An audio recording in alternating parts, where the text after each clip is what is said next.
Hello, I'm a PC, and welcome to the 2009 Worldwide Developers Conference. I wanted to be the first to wish all of you a great conference filled with incredible innovations that will keep Apple at the forefront of the... You know what, I think I can do that better. Let me try that again, please. I'm sorry. Take two. Hello, I'm a PC. Welcome to the 2009 Worldwide Developers Conference. I want to be the first to wish you all a week with some innovation, but not too much, please. Yeah, I like that. Take three. Okay, hear me out. You've already sold over 1 billion iPhone apps. Don't you think that's enough? I mean, iPod Touch is a runaway success. Maybe you could just slow it down and maybe you could float a few ideas my way, right? I could use some snazzy apps, some things. Why? I hope you're thinking of some great ideas because I'm thinking of great ideas. What are your ideas? So you'd prefer this? Click. I don't even know what to do anymore. Canceled. Get out. No. Take 60. Hello, I'm a Mac, and what PC's trying to say is have a great conference.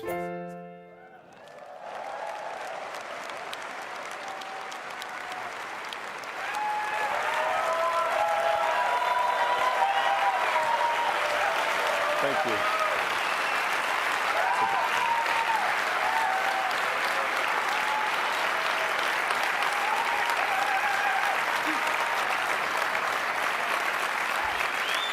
Thank you. Thank you very much. Welcome to the 2009 Worldwide Developers Conference. We have an amazing week planned for you. It's incredible for all of you, and I mean all of you. There's over 5,200 developers from 54 countries around the world. It's incredible. I mean, can't you feel the love in this room? I mean, it's intense. This is the best level of excitement and anticipation for our developer conference yet. And there's so many good reasons for that. I'd like to show you just one. This is incredible.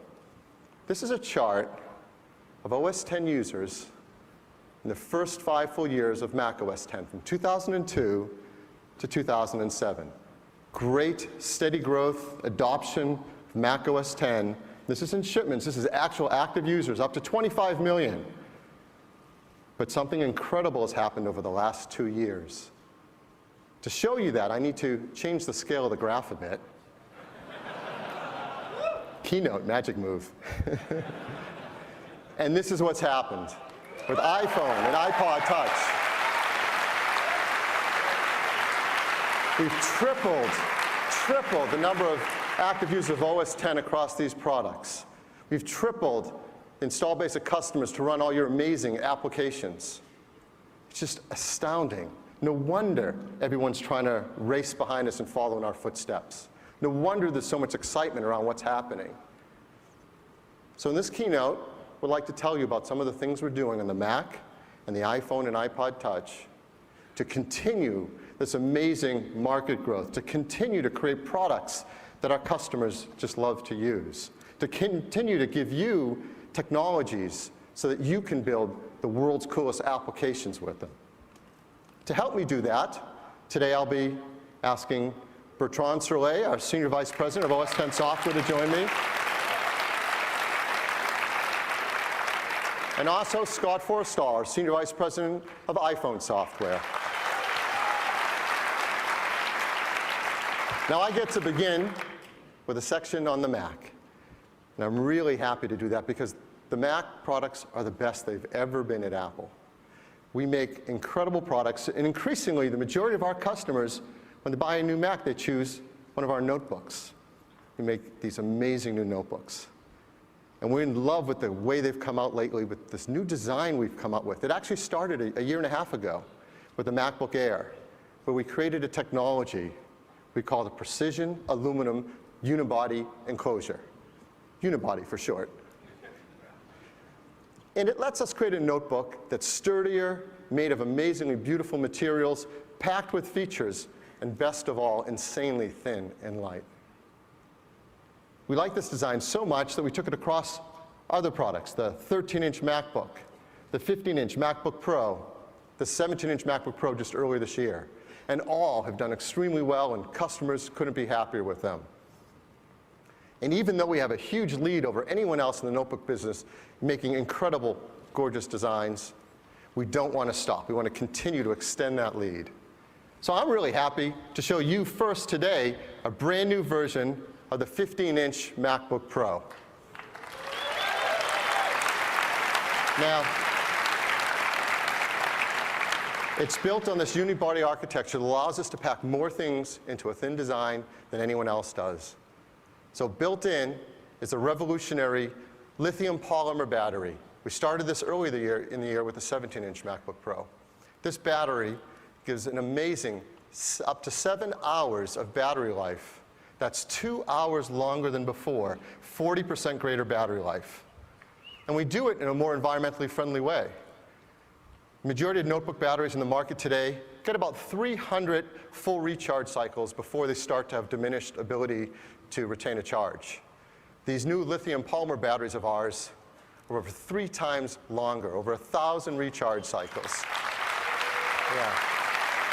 So that means a typical notebook user will get about 5 years of life before they see diminished charge in that notebook battery. That's incredible because that's longer than a typical notebook life. So most customers may never need to change the battery in their notebook because it will last that long. And when they do, we have a great recycling program in our stores if they want to take advantage of it. Unlike our competitors, who in that same time, often the customers will go through 3 batteries, not dispose of them properly, and it's just not good in the environment. So you get this incredible battery life, this long life battery, all in a design that's just as thin, just as light. And that's amazing to deliver. When you open it up, the new 15-inch MacBook Pro has a gorgeous display. In fact, it's the nicest display we've ever put in a notebook. It has 60% greater color gamut, which means more vivid colors on the display. It's still insanely thin. And as you go around the I/O side, you see there's all the I/O on the left-hand side. If you zoom in, you see something different this time. In place of the express card slot, which was used by less than a single-digit percentage of our customers, there's a new SD card slot. Well, why an SD card slot? Well, most all our MacBook Pro customers have digital cameras today. Incredible digital cameras like this Canon DSLR. And of course, you can plug it in with a USB cable, but customers really like the convenience of popping out the SD, and they've all standardized on SD now because of the speed and capacity they hold. And now you have the convenience of just popping it right in to the MacBook Pro and importing your photos right into iPhoto and Aperture and Photoshop, wherever you are. So you have a built-in SD card slot, but there's a lot more to this new 15-inch MacBook Pro. It is the fastest notebook we've ever made. You can configure it with up to a 3.06 gigahertz Intel dual-core processor with 6 megs of L2 cache. And that's the fastest processor we've ever put in a notebook. You can also expand it with more memory, up to 8 gigabytes of 1066 DDR3. You can get up to 500 gigabytes, half a terabyte inside this notebook, up to 7,200 RPM, or if the way you like to go is SSD, you can get up to 256 gigs on that. So this is an incredible new 15-inch MacBook Pro. It has all these features and capabilities, and it starts at an even lower price of just $1699. Yeah. Now, that's $300 less expensive than before, and I know a lot of customers are going to appreciate that. You can configure many different, thousands of configurations on our online store, but here are 3 standard channel configurations that you'll find. At $1699, it starts with a 2.53 gigahertz Core 2 Duo, 4 gigabytes of DDR3 memory, a 250 gigabyte hard drive, the NVIDIA integrated 9400M graphics, and all those features like the built-in battery and the SD card slot. At $1999, you get a faster processor, 2.66 gigahertz, a bigger hard drive, 320 gigabytes, and now you get both the integrated and the discrete NVIDIA 9600M GT, so you can choose even faster or longer battery life. And the highest end channel configuration, $2299, that's $200 less expensive than before. It's now 2.8 gigahertz, a 500 gigabyte hard drive. It's an incredible configuration. So those are the new configurations of the 15-inch MacBook Pro. Now, of course, that joins the 17-inch, which also has that amazing built-in battery. And today we're updating the configuration of that as well. It's also 2.8 gigahertz. It's also a 500 gigabyte hard drive. It retains express card slot because there are some specific solutions and customers have, for example, some high-end audio products. And that's now $300 less expensive than before, $24.99. And all of these, the new 15-inch MacBook Pros and the updated configuration of the 17, are shipping today.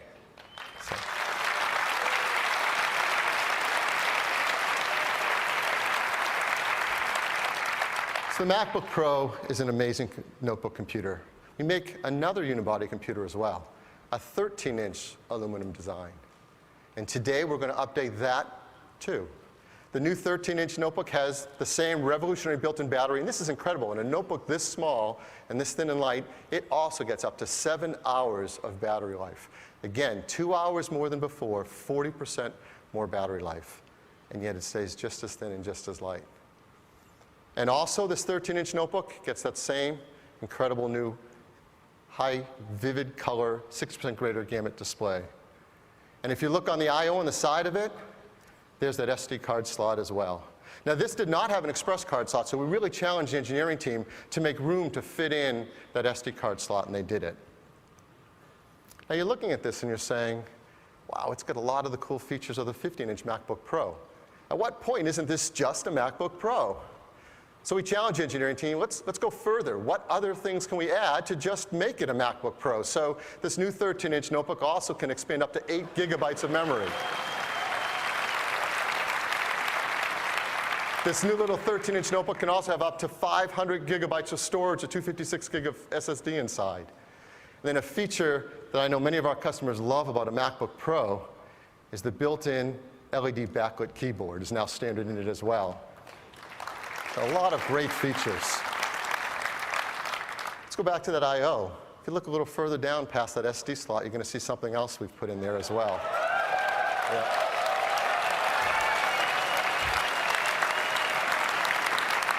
Because doesn't every MacBook Pro deserve FireWire 800? So with all of those features, just like the 15-inch, just like the 17-inch, it deserves the name MacBook Pro. Now, in every way, this is what you expect from a MacBook Pro, except one. Starts at just $11.99. Yes. Now, that's less expensive than the 13-inch aluminum MacBook it replaces. And that's amazing. So here's the standard channel configurations. Again, you can build even more in the store. At $11.99, you get a 2.26 gigahertz Core 2 Duo, 2 gigs of DDR3 memory, the integrated NVIDIA 9400M graphics, 160 gig hard drive, and all those great features like the long life battery and the SD card slot. At $14.99, 2.53 gigahertz, 4 gigs of memory, 250 gigabyte hard drive. So great configurations. And the new 13-inch MacBook Pro is available today.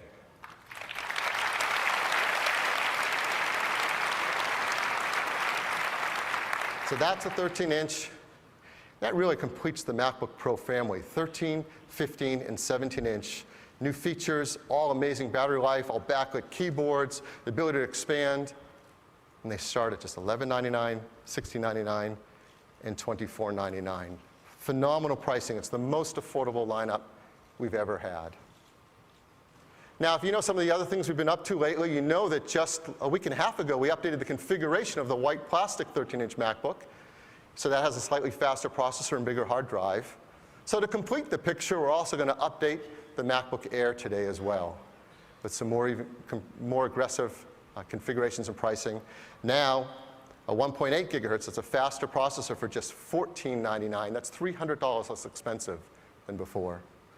And if you like SSD, you can get a 128 gigabyte SSD config with a 2.13 gigahertz processor. That's $17.99.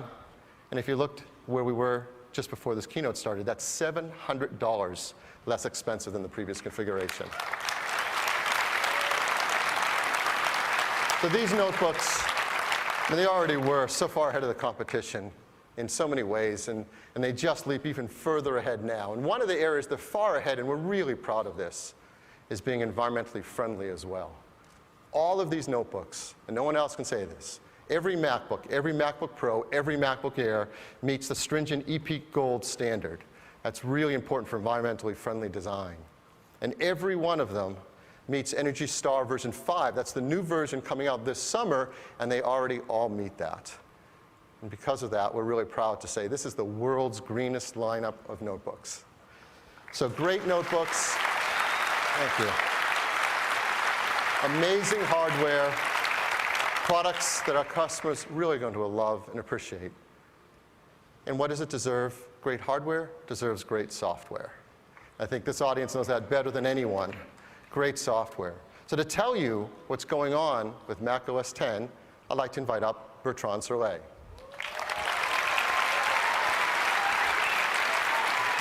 Thanks, Phil.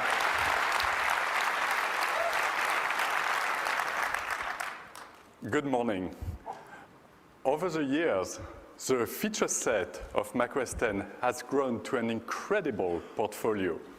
And our latest release, Leopard, is the most successful software product Apple has ever had, with features like cover flow in Finder, Quick Look, Time Machine.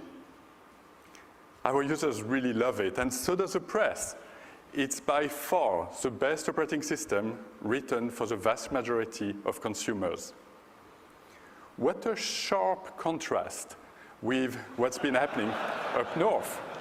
Here's the press again. Vista has failed to catch on with mainstream computer users, while businesses have shunned it outright. Indeed, Microsoft has dug quite a big hole for themselves with Vista. And they're trying to get out of it with Windows 7. But underlying Windows 7, you have the same old technologies, DLLs, the registry, disk defragmentation. No end user should ever have to know about that.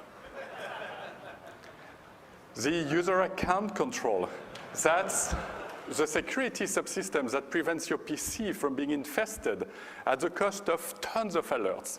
And in Windows 7, to address the alerts problem, even more complexity thrown upon the user. So that's Windows 7, same old technology as Vista. Fundamentally, it's just another version of Vista. We come out from such a different place. We love Leopard. We're really happy how it has turned out. We're proud of Leopard. And so when it became time to think about the next big cat, we decided to name it Snow Leopard, to build upon Leopard. And the challenge that we set for ourselves is to build a better Leopard. So what does that mean? 3 things. First, lots of refinements across board. Second, powerful new technologies. And third, Exchange support. So let me talk to each in turn. First, refinements.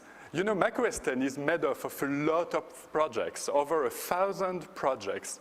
And for Snow Leopard, we've decided to refine over 90% of all those projects. So let me give you some examples. The Finder. We actually love the way the Finder is in Snow Leopard. And so for Snow Leopard, we did not change it, at least the user interface. What we did do is rewrite it using our modern toolbox, Coco, so that we are better positioned for the future. And from that rewrite, there's lots of little benefits, lots of little touches that you'll start noticing once you, excuse me, once you start using Snow Leopard. Next, the dock. In Leopard, we added a beautiful 3D rendering for the dock. But I don't know about you, but my desktop sometimes has a little more clutter. And we've had a feature for the longest time on how to deal with clutter. It's called Exposé. So what we did is we've built Exposé into the dock. The way it works is you just click and hold on an app tile, et voila, you select the window you want.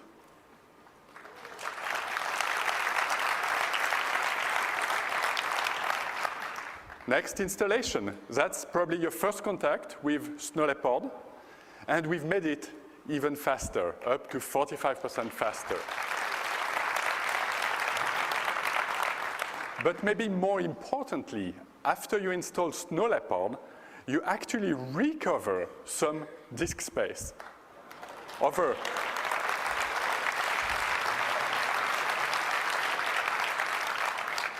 half the footprint of the OS, over 6 GB more space, thanks to technologies like file system compression.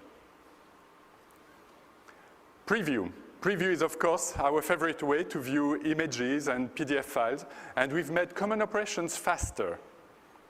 There's also lots of little touches. The one I like is about text selection in PDF files. In Leopard, you can actually select text and copy-paste it into other applications, but it doesn't always follow the logical order of the text. In Snow Leopard, we've used a little bit of AI to actually infer the structure of the document.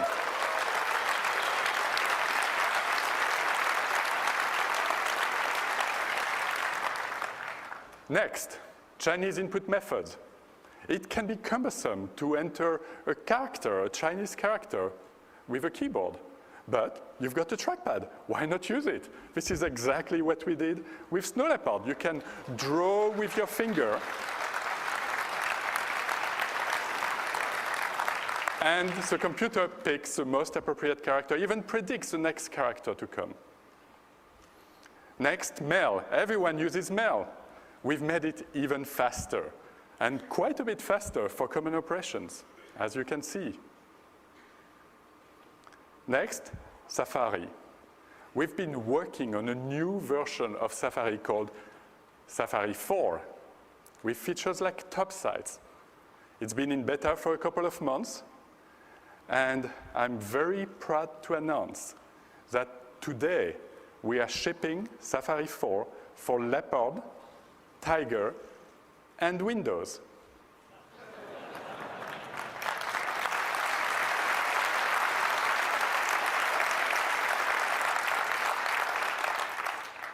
Safari 4 offers unsurpassed speed, speed for HTML and speed for JavaScript for your Web 2.0 web pages.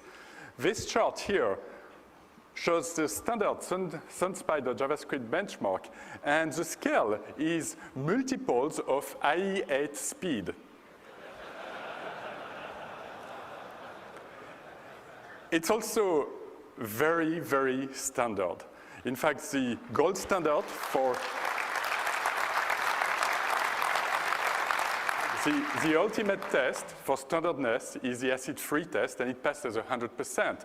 To put that in perspective, IE8 passes 21%. So Safari 4, of course, will also be available on Snow Leopard. It will be included in Snow Leopard. And in Snow Leopard, there's a couple extra features you don't get on the other platforms. The first is crash resistance. Let's say you browse the web, have quite a bit of state buildup. Well, let me tell you a little secret. The #1 cause of crashes across all of macOS 10 is actually browser plugins. So if your plugin crashes in Snow Leopard, you just get this rectangle, but the rest of your windows are intact.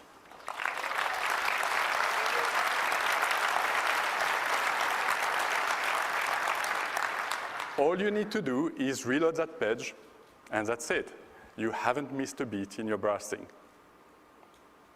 The second feature that you get only on Snow Leopard is even more speed. You know the JavaScript benchmark I showed you a few slides ago? That's a 32-bit benchmark. When you run in 64-bit, you go even faster. And of course, we run application in 64-bit. QuickTime. We have an all-new QuickTime in Snow Leopard. We call it QuickTime 10. It's an all-modern stack. It fully leverages hardware acceleration. It's super efficient. It's color correct. And we're debuting a new technology for streaming called HTTP streaming, because it's all based on standards, HTTP, AAC, H.264. It works with any web server, like an Apache server. It's really cool. So since we had such a change in the back end of QuickTime, we decided to also change the user interface of the QuickTime player. And this is what it looks like. As you can see, the content is center stage. In fact, as you start playing, the on-screen controls, including the window title, go away to let you enjoy your contents. So what I'd like to do now is have you see some of the features and little touches that we've added in Snow Leopard. And for that, I'd like to ask my colleague, Craig Federighi, VP of macOS Engineering, to demo to us some of the refinements. Thank you, John. Oh, you guys are too kind. All right. So I'm going to cover 3 areas in this sneak peek of Snow Leopard, and we're going to start with Dock and the Finder. Now, one feature of the dock is Stacks. Stacks makes it really easy to get quickly at your documents and your downloads without cluttering your desktop.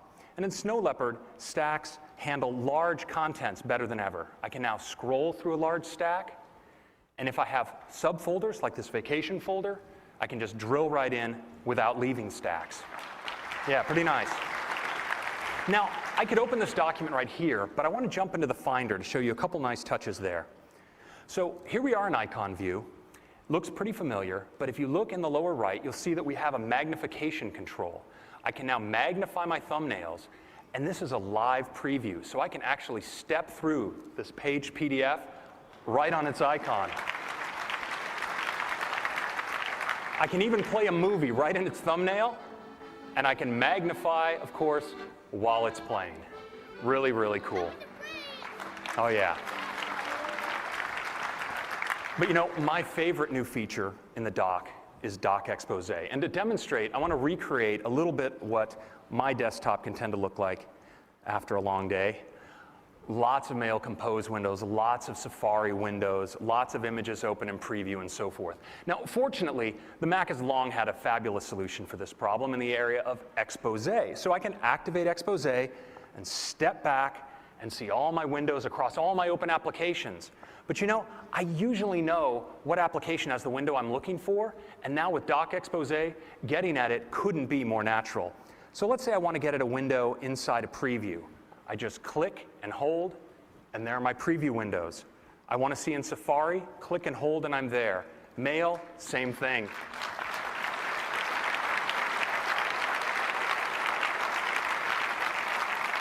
And you know, it looks like I have an unread email message I'd like to take a look at. I don't even have to open it. I'll just zoom in and take a quick look. I can zoom in right in Expose without switching apps, and when I want to finally bring a window to the foreground, I click and it slides right in. But you know, Dock Expose also makes it easier than ever to move content across windows, even if some of the windows aren't visible. So let's say I want to go back to that Finder window and get a video to drop inside this email message.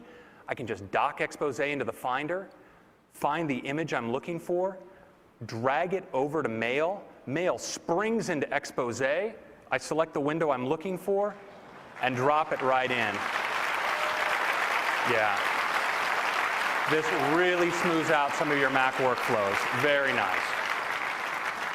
Okay, the next big area I want to cover is Safari 4. Snow Leopard ships with the final version of Safari 4. And if you're a Safari user, and I hope you are, like me, it is the fastest browser on any platform. You know, if we want to visit an image-rich site like ESPN, we hit it, boom, stunning speed. And that speed extends to JavaScript sites as apps. Loads quickly, and whether it is zooming, panning, switching modes, just stunning, stunning speed with that Nitro JavaScript engine. But you know, Safari also makes it faster and easier than ever to track my top sites, the sites that I visit most. I click on the top sites icon here, and I get an intelligently laid out, beautiful panoramic view of all the sites I visit most. Getting to one of them couldn't be more natural. I want to go visit ESPN. I click, it fades in, and I'm viewing. I want to go back, fades right back out. And Top Sites is even tracking for me when a site that I view has changes since I've last been there with this little blue star. The final really great area of Safari I'd like to cover is full history search. So if I want to go back and find a site that I visited recently, I just click in the search history filter in the lower right, and I get a cover flow view across my browsing history. Right? Very easy to find what I'm looking for.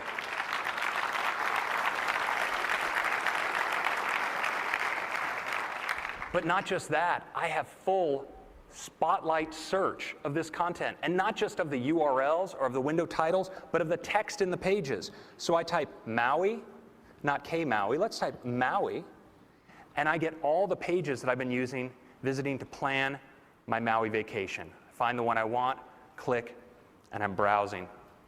Very easy way to get through my history. Now, the final area I want to cover is QuickTime 10. QuickTime 10 has been re-engineered on top of modern Snow Leopard foundations, and the QuickTime player has been rebuilt from the ground up to put your video center stage. Let's take a look now at a family vacation video. We see the playback controls are elegantly overlaid on the video itself, and as I start playing, if I move my mouse out of the window, watch how they fade away. Even the window title bar fades away to put my video center stage. And when I want to go back to access those controls, they fade right back in. But another great feature of the QuickTime player now is the ability to trim and share my video. So I can go here and select trim. I get a visual timeline of my video. I can scrub smoothly to find the clip I'm looking for, maybe this harrowing cliff jump. Let's go whoop, back up. Find the end point, scrub in this way. And when I found what I want, I just click trim, and there's my edited clip. And then when I want to share it, my sharing options are just a click away. I can share to YouTube, MobileMe, or iTunes, where I could export to playback on my iPhone. Really, really nice sharing in QuickTime. Thank you.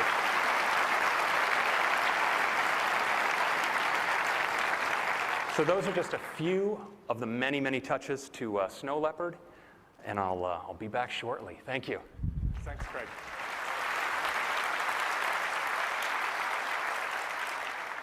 So lots of refinements in Snow Leopard, but there's also powerful new technologies. And those technologies fundamentally are to take advantage of the power of silicon and bring that to the user experience. Because when you look at a modern Macintosh, you have an incredible set of components, things that were unthinkable a few years ago. You have RAM, gigabytes of RAM. I mean, a few years ago, it was expressed in megabytes. You have a powerful processor that runs at a frequency expressed in gigahertz. That's multi-core, 64-bit capable. And then you have a GPU with enormous raw processing power. But to take advantage of all this, you need the right software. So we have a number of technologies. I want to mention three. First, 64-bit. Of course, the primary reason to use 64-bit is to take advantage of lots of memory. Because if your application runs in 32-bit mode, it has an inherent limit with the addressing space at 4 gigabytes. When you run in 64-bit, it's 16 billion gigabytes. That's the limit of your addressing space. In practice, it's unlimited. Another reason, of course, to run 64-bit is that the processor can do math faster. So certain things like FFTs will run twice as fast in 64-bit mode. So for all those reasons, we've been on a trajectory over the last few releases to enable more and more 64-bit. And Snow Leopard is the final stage where we are running all the major system applications in 64-bit mode. So,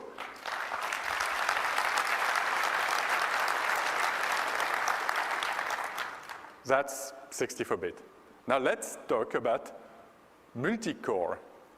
Because Moore's law has changed its form. You know, a few years ago, we were used to always increasing kind of frequency for the chips. And as the processors hit around 3 gigahertz or something like that, the expression of Moore's law became there's more and more cores. And this is a trend that we see continuing in the future. But the challenge with multi-cores is how to take advantage of them, how to program them.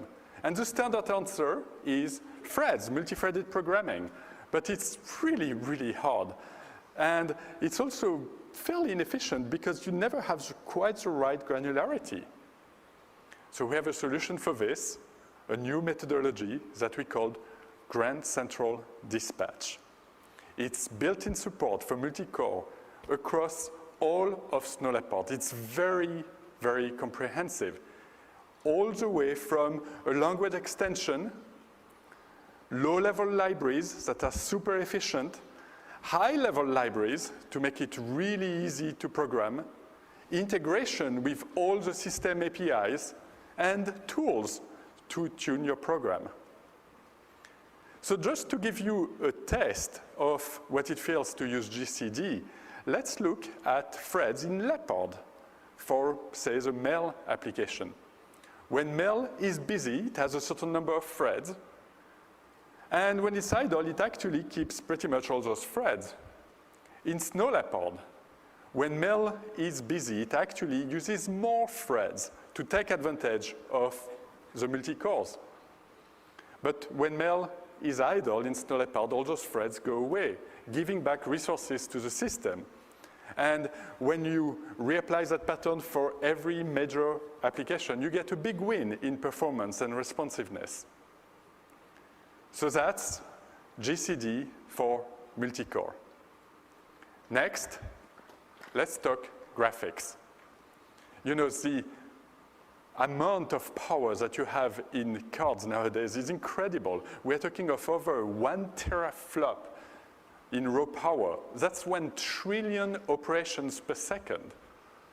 And it would have taken a whole room a few years ago to have that kind of raw power. And the standard way to use that power is to use OpenGL. That's what's used for games and graphics. But we want to move beyond that. We want to use this power for all kinds of things. And for that, we've devised a technology that we call OpenCL. The C stands for computing. It protects you as developers from exactly what card the user has. It's based on C, so there's very low learning curve. It uses sophisticated compilation techniques to optimize. And it has numerical accuracy, which means you can use that for scientific computation. We've also decided to make it an open standard, and many companies are participating.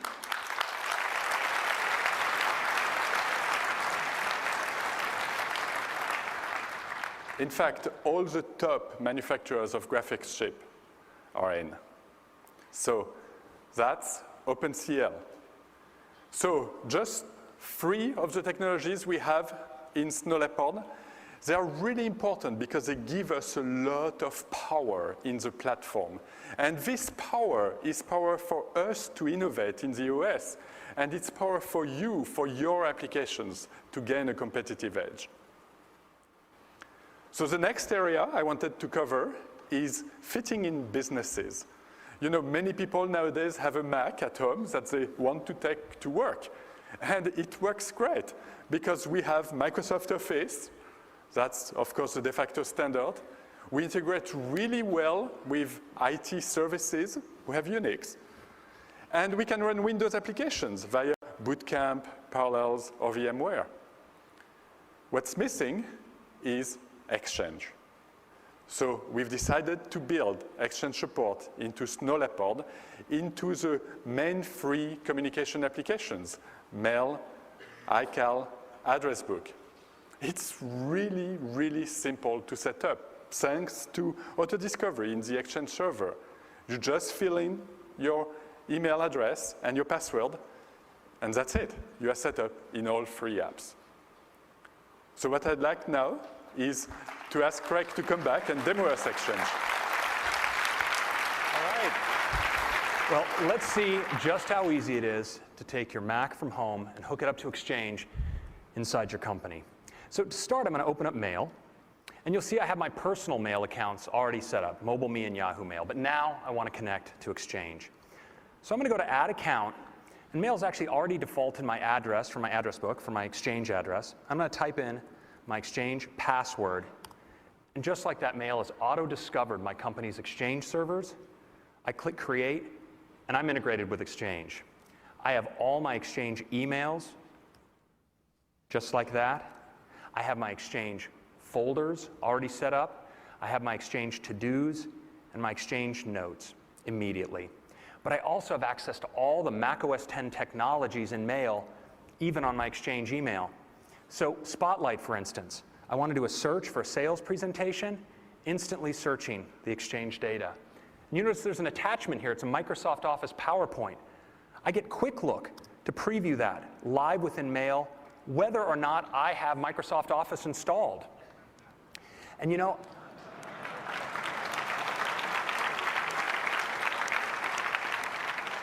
I have data detectors here, so they spot an address, a contact, and I can put them in my address book. I can even, with one click, map a location. So all those technologies integrated in with my Exchange email. But you know, the applications also work together in just the way most natural for the Exchange workflow. So for instance, if I have a meeting invitation here, it shows up in my Mail inbox. And I can accept it with one click right inside of Mail. Or if I want to see that invitation in iCal, I can just open it right up there and see it in context and accept it with one click in iCal. And now that I'm in iCal, you'll see that I have an integrated view of both my Exchange calendars and my personal calendars. Now, this integration extends also to Address Book. So in Address Book, I have an integrated view of my contacts, both my Exchange contacts and my personal contacts. I can search the Exchange global address list, and I even get my Exchange contact folders. And here's a cool one. If I want to set up a meeting with people in a particular Exchange contact folder, like this product team, all I do is drag that contact folder out of Address Book, into iCal, pick a time slot, and I've just scheduled a meeting.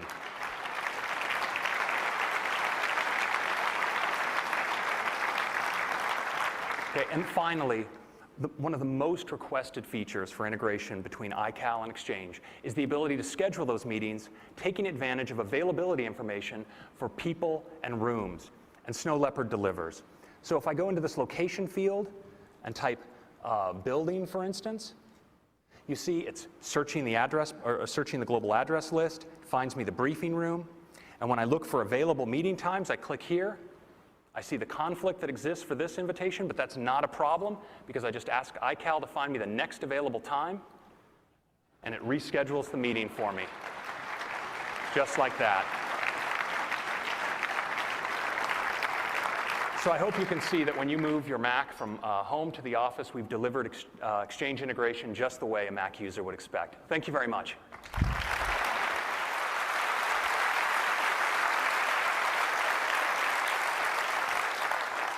Thanks, Craig. So Exchange support requires the latest server from Microsoft Exchange Server 2007. And with Exchange support built in Snow Leopard, it's somewhat ironic that we have it at no extra charge, while Windows PC typically require an extra product to get Exchange support.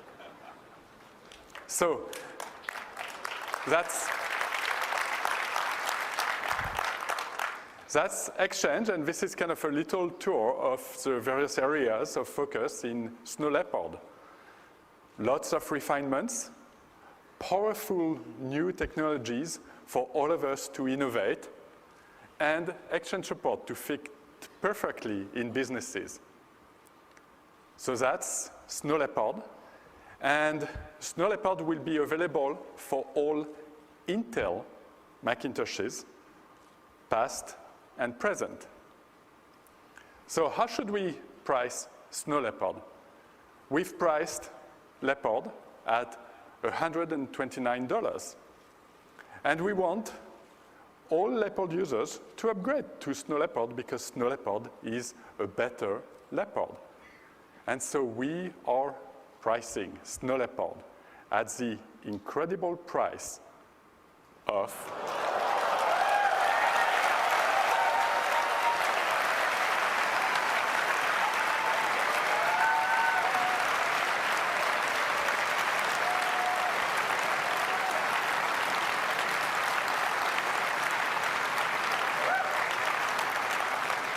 $29 for Leopard users. And if you have several machines, up to 5, you can use a family pack at $49.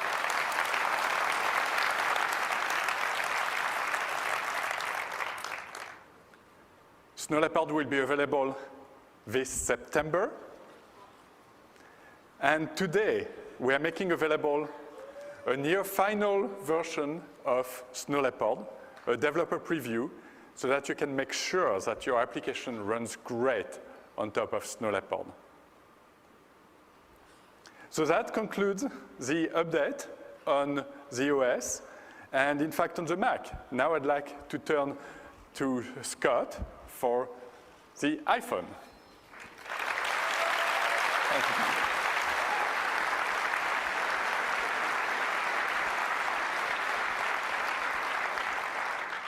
All right, let's talk about the iPhone. It has been an incredible year for the iPhone. It was less than a year ago that we released iPhone OS 2.0, and with it, the native SDK. Now, this allowed developers to go beyond web development and build truly native apps. The response has been staggering. Developers have downloaded the free SDK more than 1 million times. And these developers have been prolific in building apps and posting them to the App Store. There are now more than 50,000 apps on the App Store.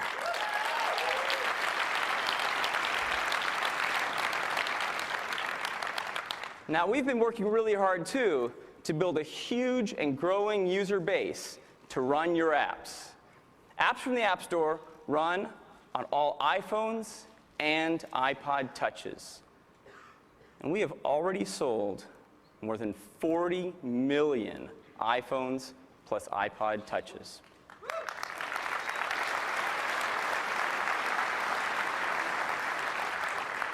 Now, these customers, they love downloading and running apps from the App Store. In fact, on April 23rd, we crossed 1 billion apps downloaded from the App Store. That's in just 9 months. And I'd like to say thank you. Thank you to our customers,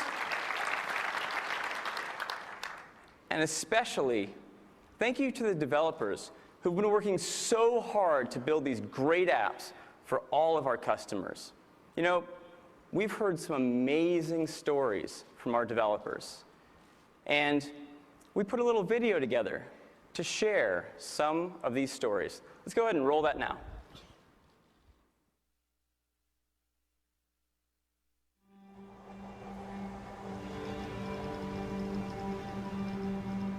Never in my wildest dreams did I think that I could just travel the world while making games.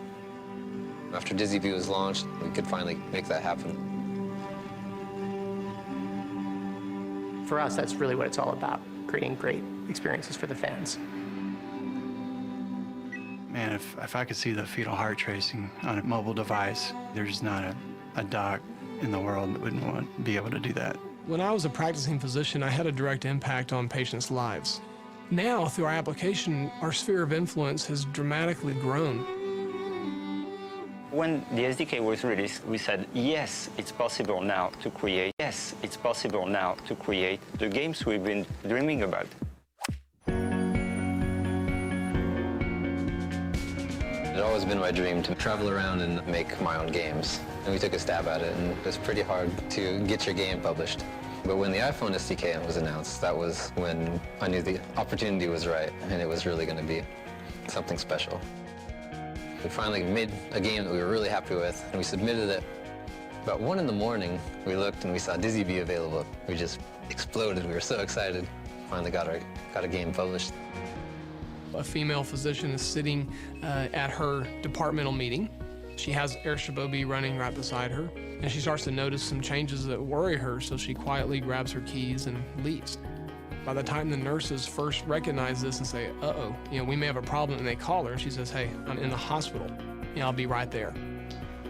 I was in San Francisco last year during the World Series, the Phillies versus the Rays, and I was waiting for a flight to come home at the airport. There are a bunch of Philly fans watching the game on TV, and in the middle of the game, the iPhone commercial that we did came on. Because they all pull out their iPhones and download the app right there. They're like all excited because they can go take the app with them when they get on the plane and not miss anything of the World Series. They're about to take off and go home. I created Gameloft to be able to come back to the roots of the gaming experience for users. Progressively, it has become a very specialist experience, and I felt that it was not fair. So I said, we'll create a new company to make sure that everyone would be able to have fun and play all over the world. And it's working because we sell millions of games. On the iPhone, everything behaves as you expect it, and the tools they're simple, but they mask this incredible amount of power underneath. It's really the first time that we've been able to take a platform and now go to our designers and say, there's no limitations. What Apple's done is made it so we can just focus on what we do best, and they've taken care of all the details. In fact, sometimes I have to stop and say, wow, this is a mobile device I'm developing for, because it feels like a desktop application API. I think with the SDK 3.0, we will be able to create without limits. And in terms of experience, end users will clearly move a step forward and will never want to come back. It's hard to express how cool the new streaming technology really is. I mean, being able to watch a live game on your phone for the first time, I think everyone here is really excited about that. The push notification API is going to be great. The physician could take the application and they could customize exactly for individual patients what alerts they wanted to see. So that way they know if they're getting an alert, this is something I really want to take a look at. I'm hoping there'll be a generation of kids who grew up oh yeah, I got box scores and watched games on my phone. It was just part of the experience of baseball. Developing for the iPhone SDK actually makes it fun again for a developer. This is going to be the dominant platform, the dominant device, and it will dominate in healthcare. I think that I'll probably never go back to making games in the traditional way again. Having the power to submit it and have lots of people download it and enjoy it has been really great. You build the app, you upload it, specify the countries you want it, the prices you want, and then it's out there for the entire world to see. My favorite app is Bike Gears. My favorite app is Surf Report. My favorite app is Labyrinth. Facebook. App Engine. My favorite app is Color Sutra. Le Monde. Zenbone. Horizon 3. Piano. Airstrip OB. Maya. Camera Bag. Koipondo desu. Mint. Pulse 87.7. Mon application préférée est Lightsaber. Pac-Man. Mein Lieblingsprogramm ist MLB. Ritual. Multiquiz. Asphalt Force. Shazam. Taxi.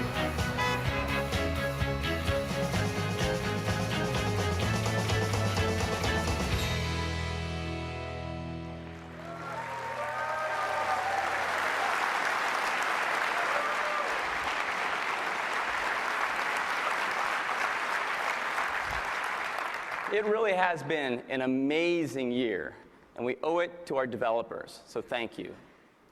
Let's talk about what's next, and that is iPhone OS 3.0. This is a major update to the iPhone operating system. It brings with it more than 100 new features. Let me highlight just a few, starting with cut, copy, and paste. We are bringing a nice, simple, beautiful touch-based interface for cut, copy, and paste to the phone. When you make a selection, you get this nice cut, copy, paste bubble right above your selection. So cut, copy, and paste. It works across all apps, both the apps that come with the phone and apps downloaded from the App Store. We've also added undo support. With a simple shake gesture, you can undo your last action. We also, of course, have developer APIs. So if you'd like to extend the pasteboard with your own data type, you're free to do so. And the Cocoa Touch text controls come with support for cut, copy, and paste built in. So depending on how you use the controls, you can get cut, copy, and paste in your application for free. Cut, copy, paste. Next is landscape. Ever since 1.0, we've had support for landscape in Safari, including support for this nice wide landscape keyboard when entering text on the web. Well, on iPhone OS 3.0, we're taking landscape and that landscape keyboard to all of our key applications, including mail, notes, and messages.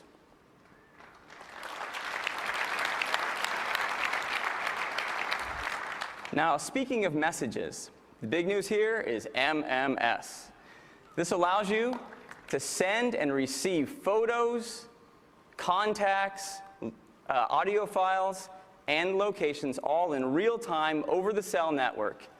And we've taken all of that support and put it in the same app that also supports text messaging. So one app to send text and multimedia.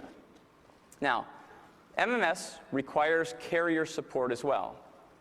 29 of our carrier partners in 76 countries around the world will support MMS at the launch of iPhone OS 3.0. In the United States, AT&T will be ready to support MMS later this summer. Next, search. We are taking search beyond just searching your contacts and allowing you to search your calendars, your music, your notes, and your email. And the great part about searching your email is you can search not only the messages that have been downloaded to your phone, but you can also search the potentially thousands of messages back on your mail server. You can search, find exactly the message you're looking for, download that message along with its attachments, and read it on your iPhone wherever you are. In addition to all of this search support, we're also adding Spotlight. Spotlight is a single location on your home screen that allows you to search across your phone. You can even search for applications. So if you're like me and you have well over 100 applications on your phone, you can just type a few characters, find the app you're looking for, and launch it right from Spotlight. That's search. Next, iTunes. We've got some nice enhancements to iTunes. You'll now be able to rent and purchase movies right from your phone.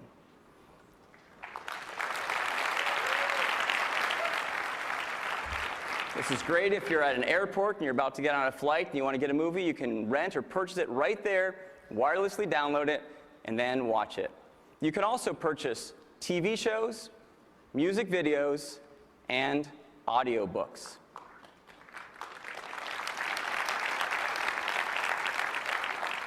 And because we care deeply about education, we've taken and put support for iTunes U right on the phone.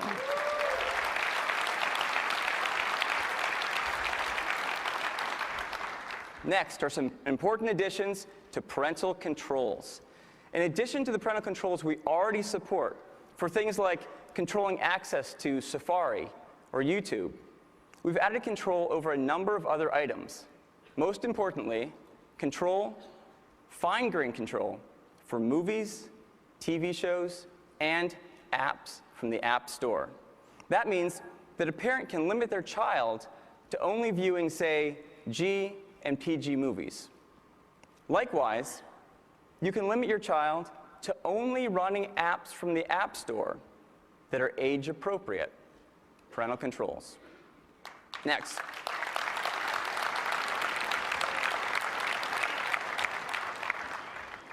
Tethering. Tethering allows you to share your iPhone's.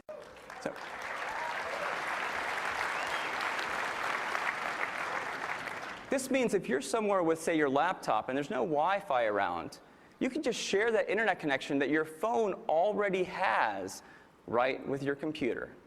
This works with both Macs and PCs.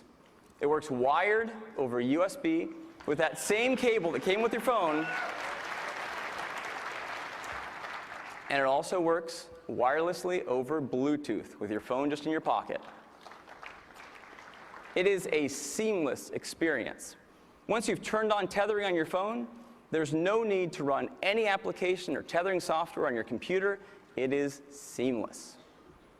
Like MMS, this requires carrier support, and we have 22 carrier partners in 42 countries around the world that will support this at the launch of iPhone OS 3.0, and more will be rolling out later.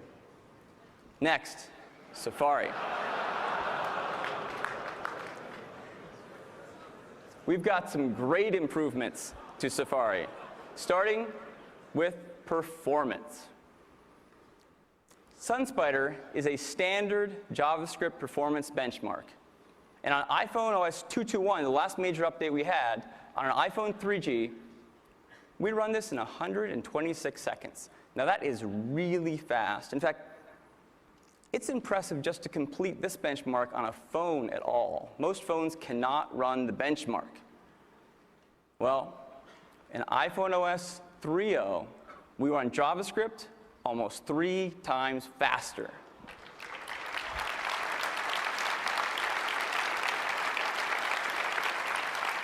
This is great. Your web pages load and render really fast. It just screams. Next, support for HTTP, streaming audio and video. The great thing about this protocol is it picks the right bitrate and data quality for your current connection, be it Edge, 3G, or Wi-Fi. And since it's HTTP, it can go through firewalls. Next, autofill. You can now optionally remember your usernames and passwords to easily log into your favorite websites.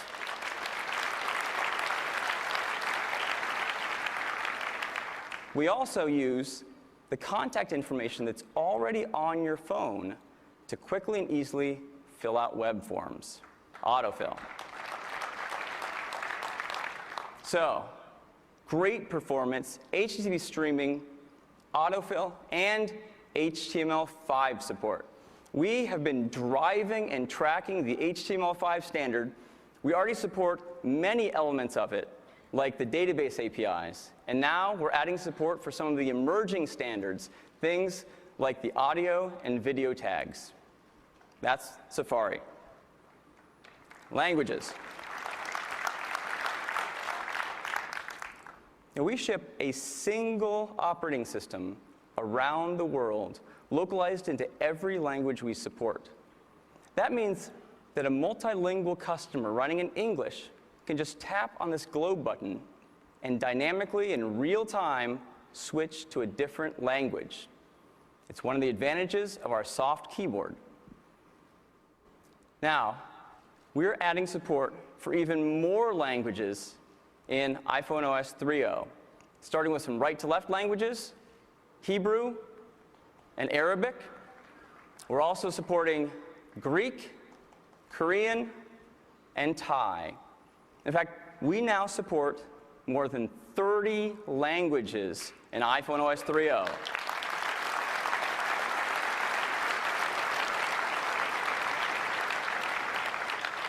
And every one of these languages has both a portrait keyboard and dynamically a landscape keyboard. So great language support. This next feature is a great one. Now, Find My iPhone is really a service which is available only to Mobile Me customers on iPhone OS 3.0. If you lose or misplace your phone, you can log into Mobile Me on any web browser, and it will show you on a map where your phone is.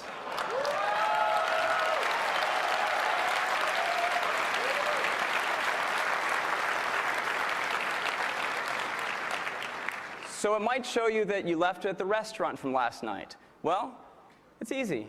You can send it a message. You can send a message with your home phone and have it play a sound. This alert sound plays whether or not you left it in silent mode.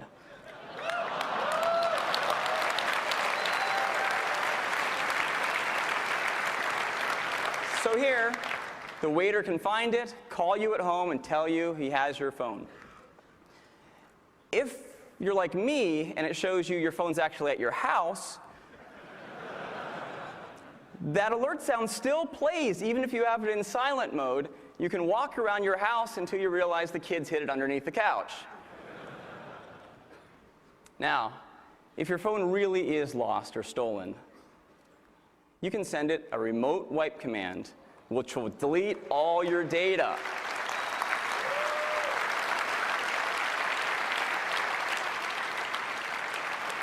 This will erase all of your contacts, your mail, everything, so you know that your private data remains private. And if you ever do find the phone again, just plug it back into iTunes and we'll restore it from backup. That is Find My iPhone.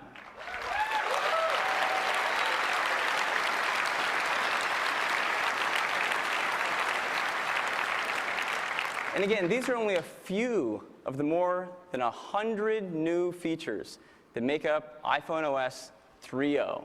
It is an incredible consumer release. It is also a phenomenal developer release. The SDK that comes with 3.0 brings with it more than 1,000 new APIs. Let me talk you through just a few, starting with in-app purchase. In-app purchase allows developers to make financial transactions right from within the app.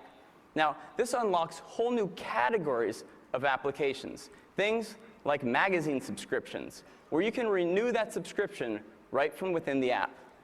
It also allows people like game developers to sell additional game packs after you've completed the games that came with it. This keeps developers working on some games and adding value even after they've sold the initial app. The business terms for in-app purchase are exactly the same as for apps sold on the App Store. Now, in-app purchase is for paid apps only. Free apps remain free. So when a consumer downloads a free app, they know that'll be free for the lifetime of that app. And that's in-app purchase. Next, support for peer-to-peer connectivity. This is really nice, especially for games. Let's say you have a couple kids at the airport with their own iPod Touch, and they'd like to play backgammon against each other. The peer-to-peer support will automatically find the other player. It does it wirelessly over Bluetooth, but there's no pairing needed. It's completely seamless for both the developer and for the user. It finds it, connects the two, and now the game is off and running.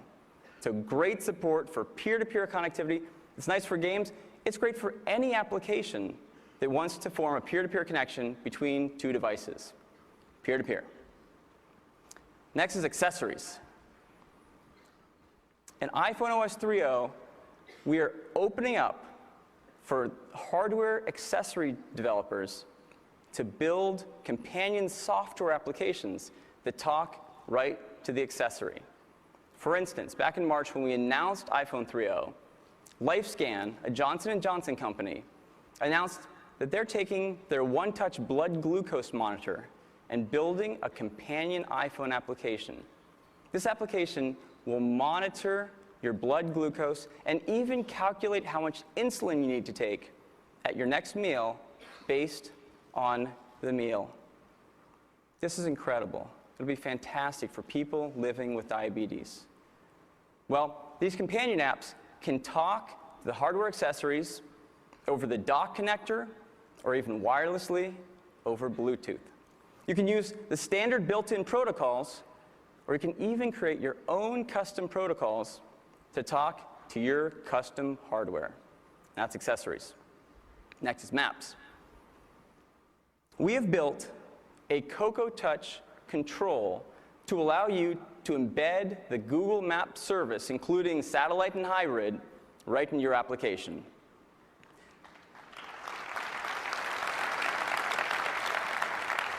This control is really the heart of our map application that we ship as part of the phone.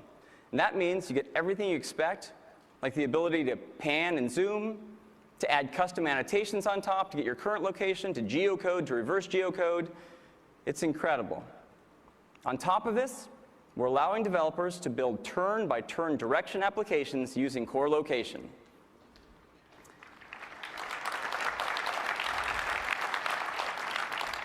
Next is push notifications, which are in iPhone OS 3.0. We have provided a generic push notification service for developers. And this allows developers to push things like scoring alerts. It also allows you to push things like instant messages.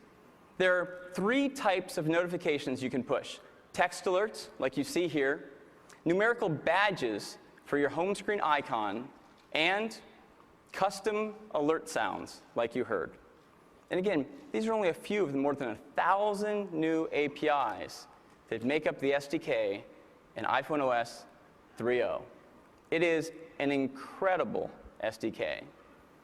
Now, ever since we announced 3.0, we've been seeding developers with betas, and they have been taking advantage of many of these features already. So today I'd like to bring up a few developers to show you what they've already been able to accomplish in iPhone OS 3.0, starting with GameLoft. GameLoft is one of the largest developers of games for the iPhone and iPod Touch. To show you how they're taking advantage of all sorts of new functionality in iPhone OS 3.0, I'd like to invite up Mark Hickey. Mark? Thank you, Scott. Good morning. Okay, so on behalf of GameLoft, I'm very excited to announce an awesome new product called Asphalt 5.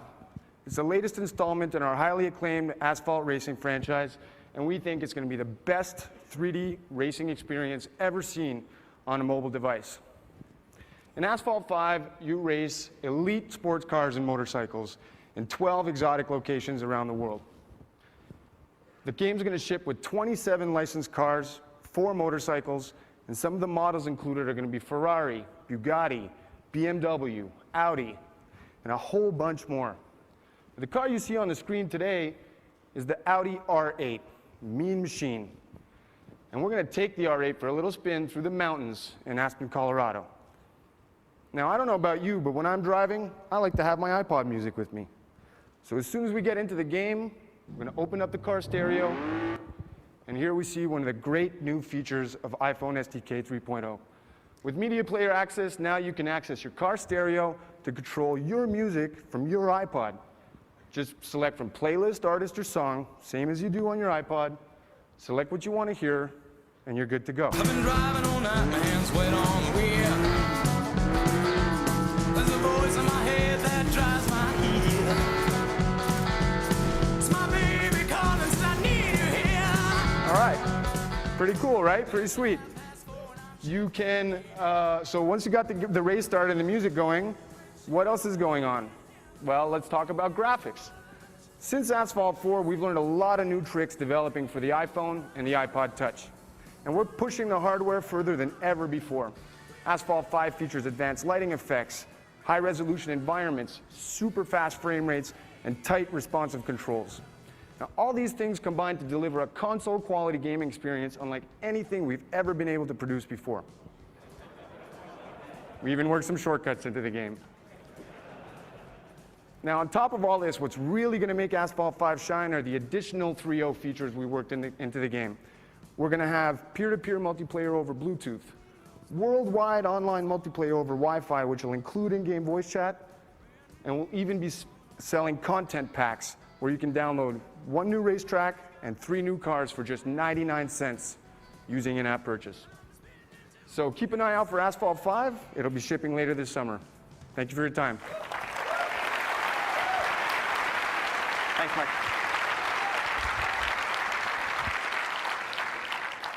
It's great stuff. Next up is Airstrip Technologies. Airstrip Technologies creates medical software that allows healthcare providers to monitor patient data on their mobile devices. To show you some exciting new work they're doing for the iPhone, I'd like to invite up Dr. Cameron Powell. Dr. Powell? Thanks, Scott. Good morning. Driving today is Airstrip co-founder and CTO Trey Moore. You know, at Airstrip Technologies, we are all about patient safety. Now, you're familiar with Airstrip OB from the video earlier. That application is already FDA cleared and is approaching 100 hospital installations.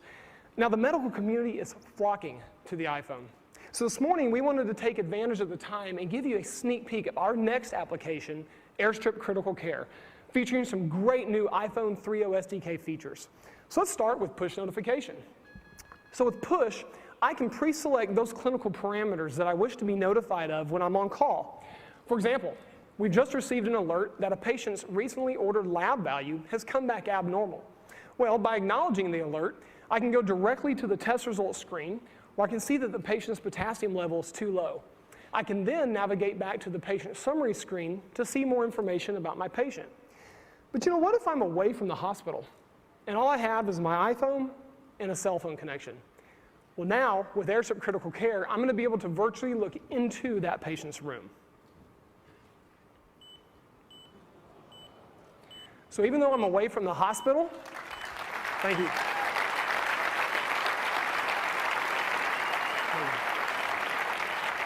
So even though I'm away from the hospital, I can still look at this real-time waveform data just as if I were at the patient's bedside. But doctors like me can't be at the bedside 24/7, so we had to figure out ways to bring the data to the mobile physician anytime, anywhere, and we've now done that on the iPhone. Now, this is just like having a patient monitor in my hand, but you know what? It's even better. Because if I see a problem, I can tap to pause, I can scroll back over time to an event that may have occurred in the past, and then if I'm interested in that cardiac waveform, I can double tap on the tracing. I can enable pinch zoom. I can scroll back over time to look for abnormalities. And then if I see something of interest, I can zoom in and I can enable touch calibration. This is really great. I can use the calipers to measure the distance between a cardiac event or perhaps the size of a waveform. So you know, in healthcare today, we really have a problem. There's not enough doctors. And there are so many patients that need our help. So what you've seen this morning is an example of how Airstrip Technologies is working to solve this problem by bringing any data to any doctor, anytime, anywhere on the iPhone. Now, we anticipate FDA clearance for this next product, Airstrip Critical Care, in the near future, and please look for us on the App Store. Thank you very much. Great, thanks.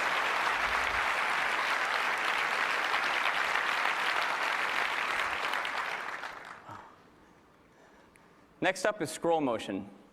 Scroll motion was created to develop digital books for the App Store. They're currently shipping titles from all major publishers in North America. To show you what they're doing with iPhone OS 3.0, I'd like to invite up Josh Kapul. Josh? Thank you. Good morning. Joining me on stage is John Lima, my partner and co-founder. Scroll Motion is a company that was built around the idea of bringing great content to the iPhone. And in the last year, we've gone after the publishing space in a big way. This is our new in-app bookstore. It's powered by in-app purchase, one of the great new features in iPhone SDK 3.0. Let's go shopping. We currently have over 500 best-selling books in the App Store.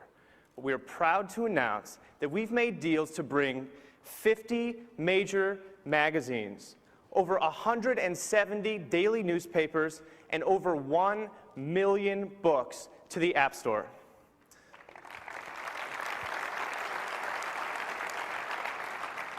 Let's buy one. Here we are in a category section. Let's go to teens. New Moon by Stephanie Meyer. Let's buy it. This is the book downloading directly into the app. This is the in-app bookshelf. This is where all your books live, and it's downloaded. Let's read it. The scroll motion experience for Iceberg is a scrollable page with the ability to swipe to turn back and forth. You can pinch to zoom the page as well. Now, two of the great new features in iPhone SDK 3.0 are copy-paste and in-app email.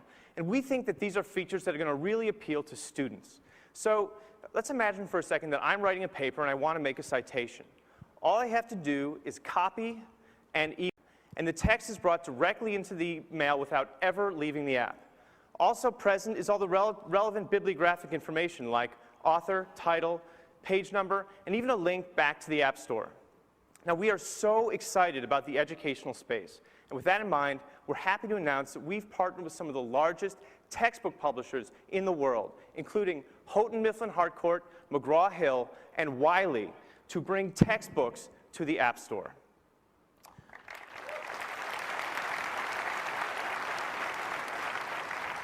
We are Scroll Motion. This is the Iceberg Reader, and it is coming soon to an iPhone near you. Thank you. Thanks, Jeff. Next up is TomTom. The first, I said we're letting a turn-by-turn direction application. The first portable navigation device I ever purchased was a TomTom. And to this day, my kids still refer to all turn-by-turn direction applications as TomToms. To show you how they're bringing both applications and accessory integration to the iPhone, I'd like to bring up CTO and co-founder Peter-France Pauwels. Peter-France? Thank you. And good morning, everyone. TomTom is very pleased and very proud to bring the very best navigation and the best maps to the iPhone. Using the new features in iPhone SDK 3.0, we've worked hard, we've optimized, and we've succeeded in deliver real TomTom navigation as a true iPhone experience. I'm going to show you what that looks like. We'll plan our route, leaving from where we are right here at Moscone West. As a destination, we'll choose a contact from the address book. We'll take the fastest route option.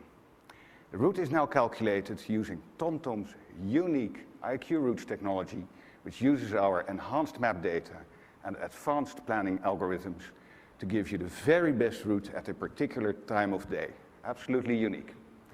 Instead of us all now going outside to a car, we'll use the built-in demo option to see what the navigation looks like. And off we go. You clearly see what's ahead and what's going to happen next. So that looks good. We'll also make it look even better.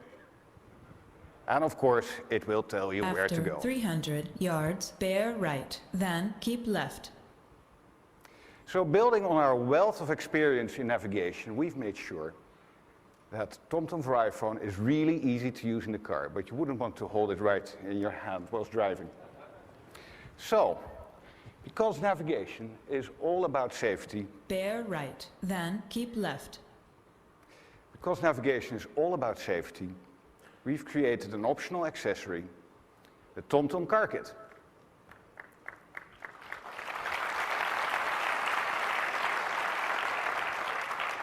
Thank you very much. And it's not just a holder. Thanks to the new features of the dock connector, it will do a whole lot for you. So there we go. It will securely dock your iPhone. You can attach it to the windshield, or by turning this around to the dashboard. You can use it in portrait and, of course, in landscape. Thanks to the accessory framework, we can enhance your GPS signal, and that is important. Built-in loudspeaker gives you loud and clear voice instructions so you can keep your eyes out there on the road. And the microphone gives you hands-free calling. And yes, we'll play your music over the car stereo as well. Now finally, we'll power your iPhone as you drive, so by the time you arrive, you're fully charged.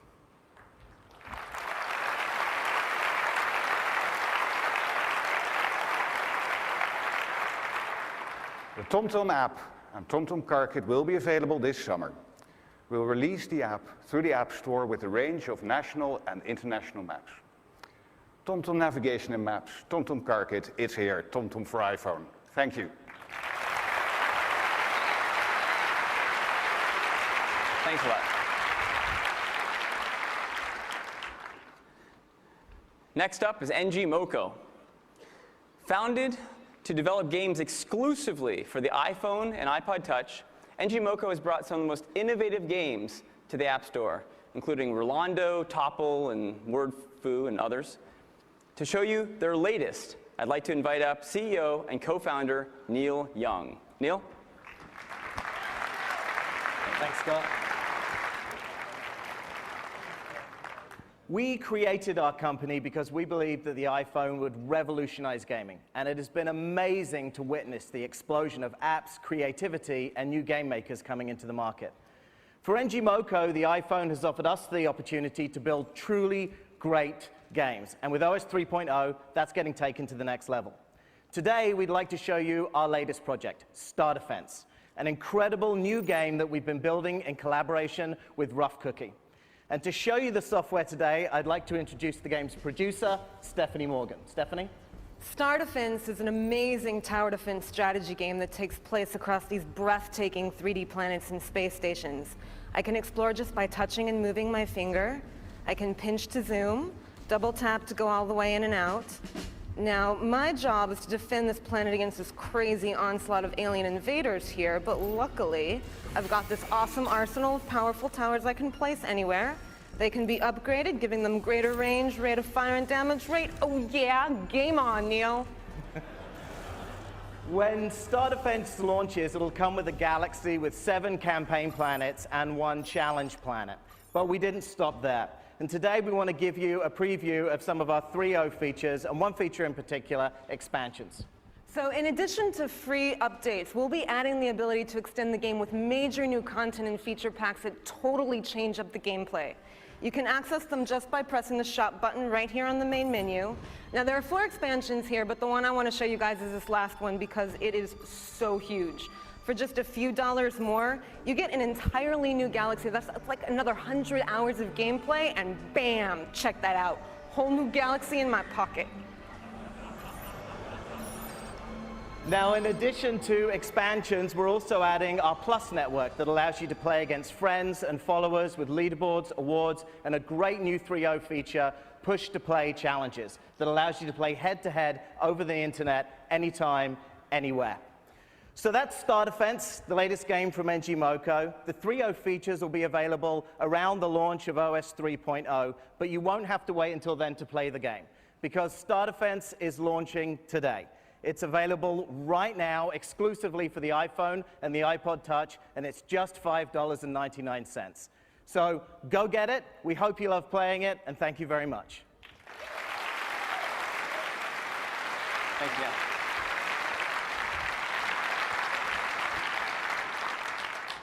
Now, this next one is a great story. 45 years ago, Pasco was formed based on its founder's high school science fair project. Today, they create equipment and software to teach science to kids in grades K to 12. To do a science experiment for you, I'd like to invite up Wayne Grant. Wayne? Thank you, Scott. Good morning, fellow developers. Today, students can connect over 70 Pasco sensors to their computers, and they can collect, display, and analyze data in real time. And years of research has shown that when students do science this way, they learn more, remember it longer, have more fun, and stay interested in science. We know this works. Our challenge is to bring this experience to every student. So we're developing the Spark application for the iPhone to do just that. You're looking at our experiment browser, and I'm going to select Balloon Burst so that we can all explore the physics of bursting a balloon. We're going to see how pressure changes over time. Now, before we do that, what I want each of you to do is create a mental picture for what you think that graph is going to look like. Got the picture? Great. Now, the setup for this is simple. We have a source of compressed air connected to the balloon, which in turn is tied to a pressure sensor that feeds data back through the 30-pin connector to the Spark application, all thanks to the iPhone SDK 3.0.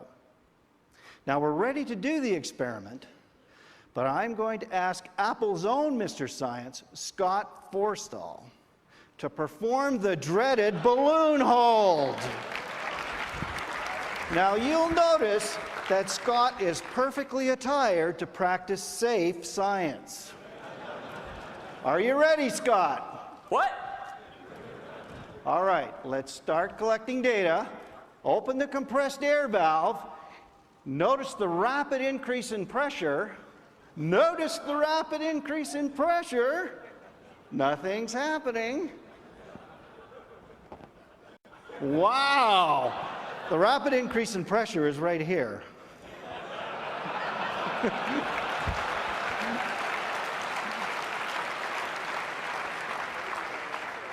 As you might imagine, this has worked flawlessly a million times. Anyway, let's play it as if it's really happening, all right?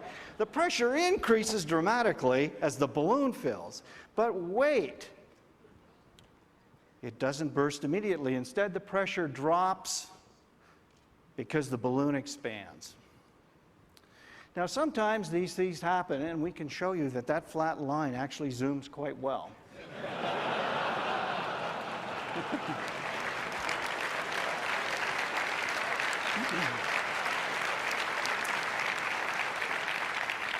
But truthfully, what's really exciting about this is that when you connect sensors to an iPhone, you can turn the whole world into a laboratory.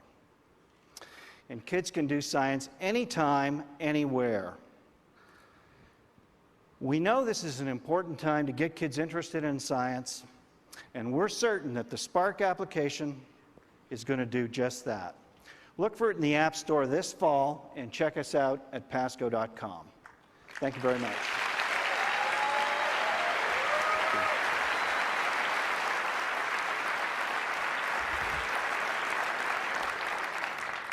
Okay, last time I'm dressing up for an experiment. The next one is Zipcar. Zipcar is the leading car sharing service with almost 300,000 members and 6,000 self-service vehicles around North America and the UK.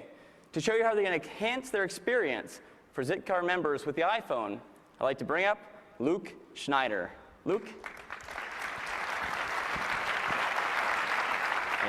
Thanks, Scott. Good morning. Joining me today is Jonathan Wolf, Principal Engineer at Zipcar. We're very excited to introduce our new Zipcar iPhone app today using Jonathan, a typical Zipcar member. He'll be picking up friends for dinner later tonight, but Jonathan doesn't own a car. As with more than 25% of our Zipcar members, Jonathan says his life is on his iPhone. So as he walks along Mission Street, he taps the Zipcar icon to instantly find and reserve a Zipcar. The application locates him, then immediately shows him all the available Zipcars nearby. Now, with the iPhone 3.0 SDK Map Kit, maps embedded in our application make it fast and easy for Zipsters like Jonathan to search, pan, and zoom into Zipcar locations all around the city. Indicated by these stylish Z push pins, Jonathan instantly sees all the Zipcar locations nearby. Green pins indicate cars that are available now.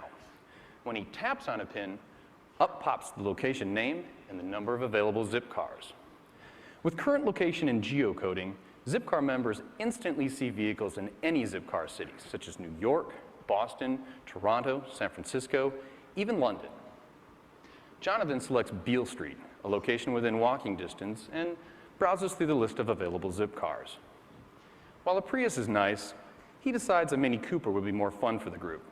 He selects Mini McDougald from the list. All Zipcars have names.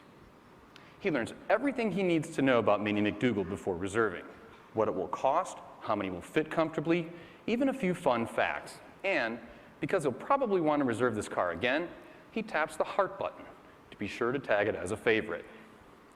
Next, he taps Reserve, dials in his time information, and reserves the car for 5 hours. A few more taps, done and confirm, and the Mini McDougald is his for the evening. Now, as he nears the car's location, Jonathan needs some help finding his car among the variety of Zipcars in the pod. Well, I'm happy to say he can now hear where his car is simply by tapping the horn icon on his iPhone.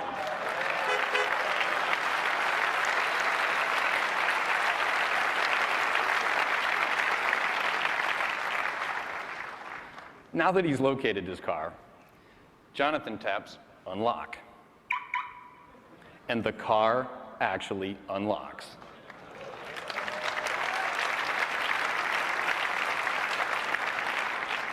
He jumps inside with a key and an iPod adapter await him, and off he goes. And that is Zipcar on the iPhone.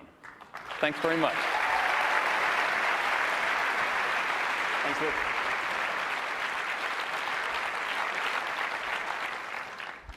In our final demo, two companies have teamed up. Line 6 is a leader in digital guitars and guitar amps, and Planet Waves makes the wildly popular iPhone music application Chordmaster. Together, they've created a solution to allow you to control both your guitar and your amp at your next gig right from your iPhone. To show you how it works, I'd like to invite up Marcus Ryle. Marcus? Thanks, Scott. Thank you. The history of rock and roll has been built by using and misusing countless pieces of gear to create the sound in an artist's head. Today, digital modeling makes it possible to put the sounds of hundreds of amps, guitars, and effects all into one system, which greatly simplifies the amount of gear you need in order to play a wide range of sounds. But it can be time-consuming to create your own sounds, and once you have them, there's still the job of taking them wherever you want to play. This all changes now with the new MIDI mobilizer. Using the accessory framework in iPhone SDK 3.0, we can now directly connect an iPhone to a Line 6 Veta amp and Variax guitar, making it easier than ever to control your sound. Matthew Faust is using Planet Waves Rig Remote software to choose from any of the 80 guitar amp models that we have in our Veta amplifier that's just off stage. And we've got it hooked up to the PA, so you can hear San Francisco's own Tal Morris show you what it sounds like. We're going to start with a classic clean American amp model.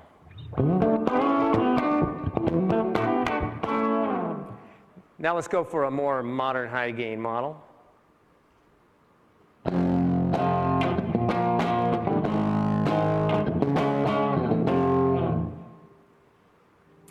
All right, well, I'll wrap up by telling you we can save complete rigs which will instantly put together all of the amplifiers, effects, and guitars all at once instantly with the iPhone.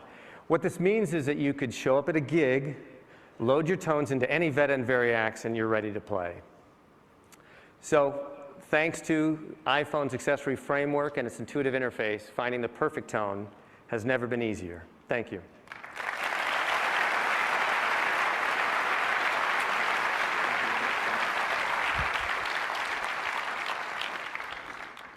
The chance of something going wrong is directly related to the number of people watching, and the interest here is huge.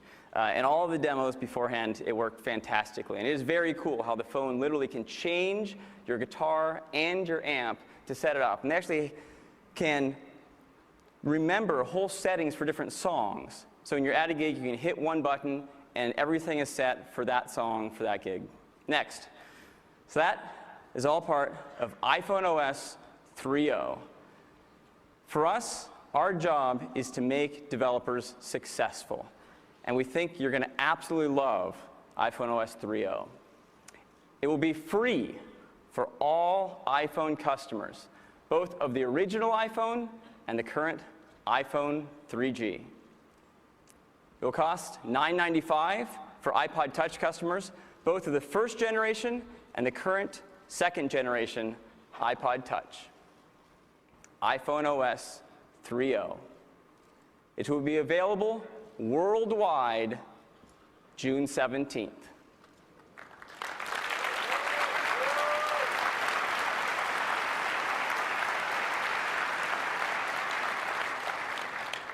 And for all of our paid developers and the iPhone Developer Program, we are giving you the GM seed of iPhone OS 3.0 today.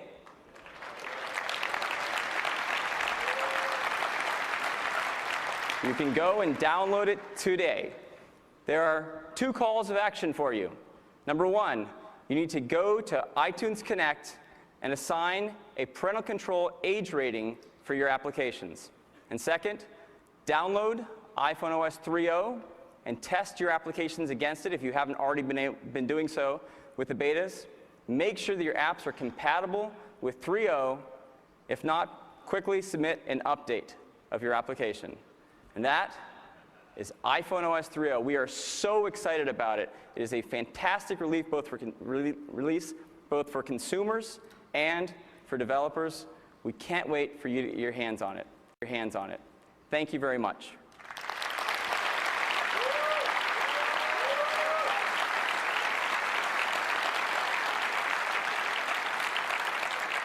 And with that, I'd like to hand it back over to Phil. Phil. Thanks, Scott.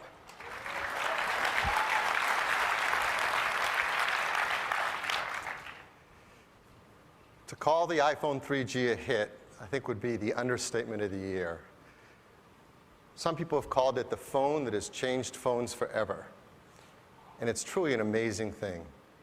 The iPhone has changed how people think about their phones. It wasn't that long ago where we were so frustrated with these, call them crappy devices. And now they're unbelievable, incredible. It's changed what we can do with a phone. It's changed the things we expect as we're traveling around. For example, one of the things we wanted to create with the iPhone is a phone that was not only a great phone and a great iPod, but one that you could surf the web from anywhere. And look what's happened. The data's in. It's incredible. 2/3 of all mobile browsing is done on an iPhone or iPod Touch.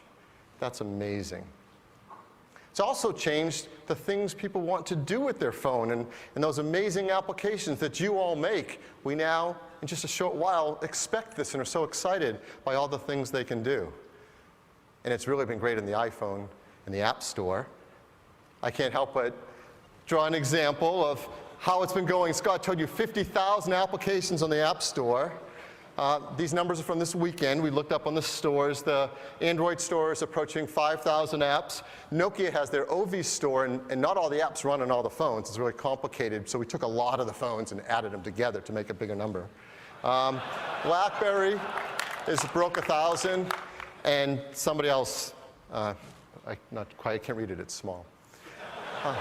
It's also changed what people expect from their phones. People expect a great phone now with a great experience. They want to love their phone again, just like we've loved our personal computers.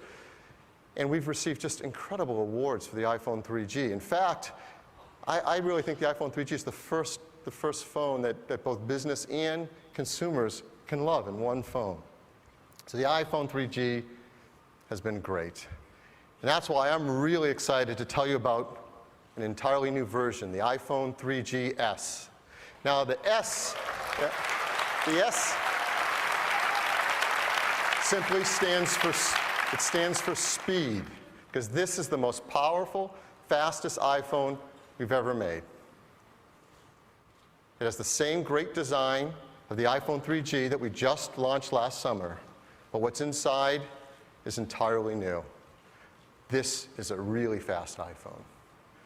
Everything you do all day long, you'll find incredible speed ups. For example, something as simple as launching a messaging application, 2.1 times faster. Loading a game like SimCity, 2.4 times faster. Viewing attachments and emails like an Excel attachment, 3.6 times faster. Going to a graphically intense JavaScript website like the New York Times, 2.9 times faster. Now these are all speeds against an iPhone 3G running the still-to-be-released 3.0 software, so we really made sure it was against the highest benchmark. And that last example, the web, I mean, something we do every day is getting so fast. Scott showed you the numbers of JavaScript running on an iPhone OS 3.0 phone, and it gets even faster with the 3GS. We go from 126 to 43 on an iPhone OS on a 3G phone. On a 3GS phone, it's now 15 seconds, approximately 3 times faster yet again.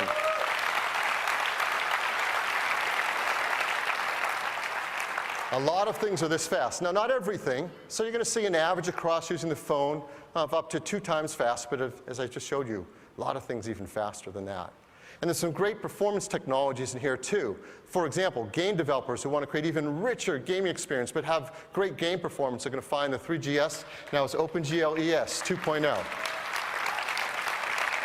And as carrier networks around the world roll out the latest generation 3G networks, you're going to find the 3GS phone is ready for that too, with built-in 7.2 megabit per second HSDPA. So the new iPhone 3GS is a really fast phone. It also has amazing features. For example, there's a brand new built-in camera. Now the camera is another way that the iPhone 3G has really changed how people use their cell phones. For example, if you look at a popular photo sharing site, in this case Flickr, you see this is daily number of users loading photos from cell phones. The iPhone, 3.5 times more than any other cell phone. It's really changed how we can take pictures and share them on the go. Well, on the new iPhone 3GS, there's a brand new 3-megapixel autofocus camera. It takes pictures that are even larger, even more beautiful. For example, this photo, the Golden Gate Bridge. This photo right here was taken on an iPhone 3GS. It has amazing hardware and software that work together, as Apple is known to do. We make these things work hand in hand, and this has autofocus, auto white balance, auto exposure to take just a gorgeous photo for you. In addition to autofocus, we've got a great feature called tap to focus. So if I'm composing my photo, for example, in this case, I want a photo that focuses on the house, I just tap the house and it's in focus, and we balance the exposure for that. If I want to take a picture of the flower, I just tap it, and now it's in focus, and the photo's balanced as well.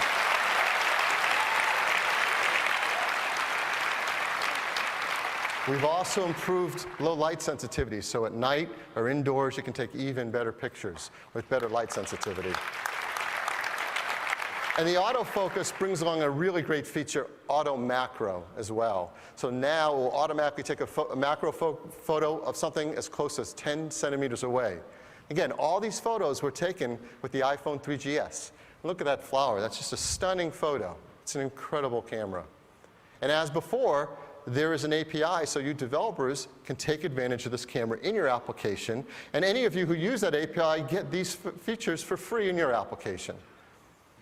But the best thing about this camera is it also captures video.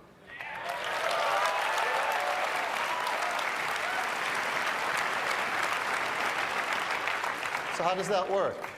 It's as easy as can be. You simply go into the camera application, and there you'll see a new switch on the bottom right hand that says still or movie. And you flick to what you want to take, press the button, and now rather than capture, it's record, and it's recording video. 30 frame a second VGA with audio right on your iPhone. And like the still camera, it's autofocus, auto white balance, auto exposure. So now, whenever you have your iPhone with you, you have a video camera, and you can take whatever you'd like around the house.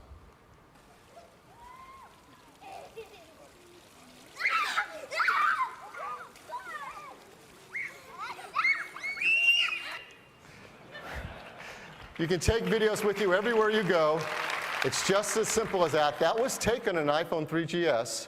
You just tap to record, and when you're done, where are the videos? Well, they're right alongside your photos in the picture application. When you go into the application, you see a new timeline at the top where you can see your video, and you can scrub along with your finger to find the exact moment you want to show. You can also edit it just with a tap of your finger. Yes, you can drag in the beginning point, the end point, and press trim. And the best thing, just like with the still camera, the best thing is you can now share it with anyone right here from your iPhone. I tap the share button, and I can send this in an email. If my carrier supports it, I can send it in MMS as well. I can put it up on Mobile Me in the gallery, and all my friends and family can see it there. I can push it right up to YouTube.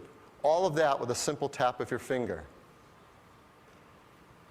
So video on the iPhone, just like photos, are going to change how people use their cell phones. And I think very quickly you're going to see the iPhone 3GS, just like the iPhone 3G was with pictures, becoming the most popular camera, video camera being used on a cell phone on all the sites where people share video. And best of all, for developers, just like the still camera, there's an API as well, so you can build in video capture right into your applications.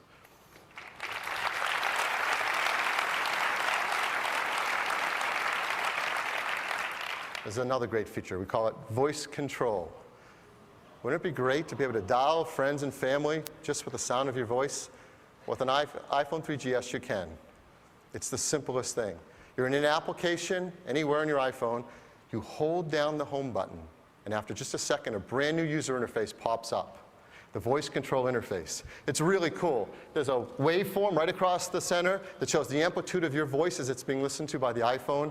And talk about easy to use. The commands you can make are scrolling by right on the screen so you know what to say.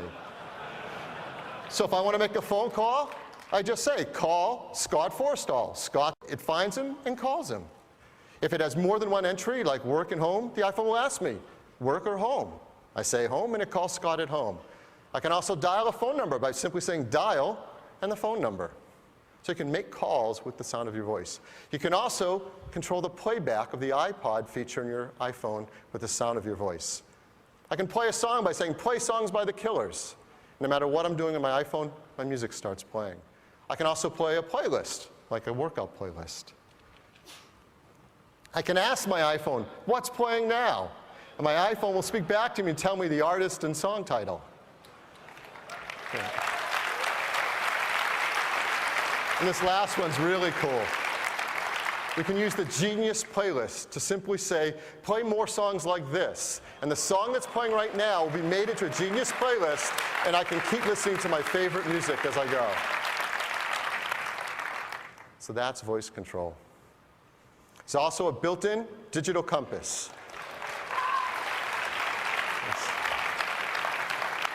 Get a cool compass fan out there. The Compass app is a new app that comes in the iPhone. It's really gorgeous. It shows you your orientation relative to magnetic north and true north. It shows you longitude and latitude. And there's a button right there to tap and go right into the map application, see where you are in a Google map with your location centered. And then if you tap a second time, it will orient the map to the heading you're facing with your iPhone.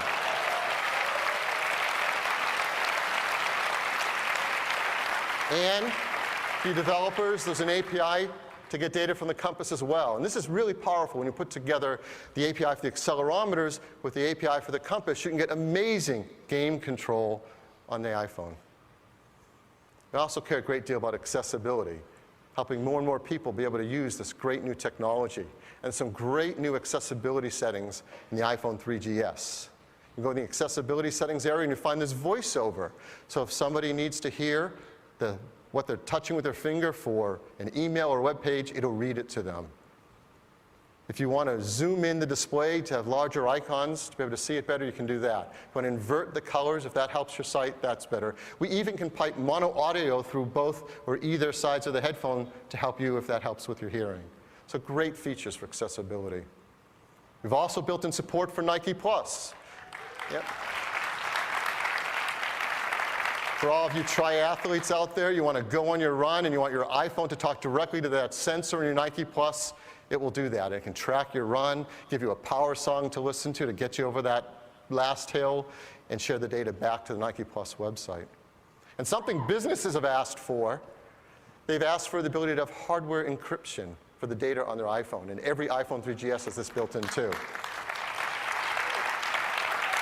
We encrypt all the data so it's protected. And one side benefit of this, if you use Exchange servers or the new Find My iPhone Cool Mobile Me feature, when you say wipe it, it's instantaneous because of that hardware encryption. And the data you back up in iTunes on your Mac or PC is encrypted as well. It's a great hardware encryption. So all this amazing features and performance and capability, and yet we even improved battery life as well. Now, the iPhone 3G was no slouch. It has incredible state-of-the-art battery life for a smartphone. I've put up here the battery life of the iPhone 3G running the latest 3.0 software. It's pretty good. But with the 3GS, it's even better.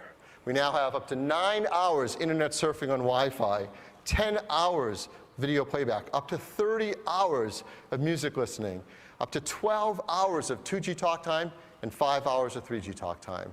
Really state-of-the-art battery life in an iPhone in the same size enclosures of 3D, just as thin. This is also the most environmentally friendly phone we've made yet. The iPhone 3GS has arsenic-free glass. It's BFR-free. It has a mercury-free LCD. It has a PVC-free system. And the packaging is smaller, 23% smaller. So as we ship millions of these around the world, we can save on fossil fuels. The iPhone 3GS, it is the fastest, most powerful iPhone yet. Amazing speed and all the things you do. An incredible 3-megapixel autofocus camera, video capture, editing, and sharing, voice control, digital compass, great accessibility features. All of that, and I haven't even yet mentioned one of the new features that are coming with iPhone OS 3.0, because all that stuff Scott showed you, which hasn't even hit the market yet, is all coming, of course, on the iPhone 3GS too. And I haven't even mentioned all the amazing stuff you do, all the incredible applications, the 50,000 and growing applications on the App Store. And I can tell you, the App Store, the rate at which applications are getting on the store accelerates. It's still increasing every day. The iPhone 3GS. So what are we going to price it at? Just $199.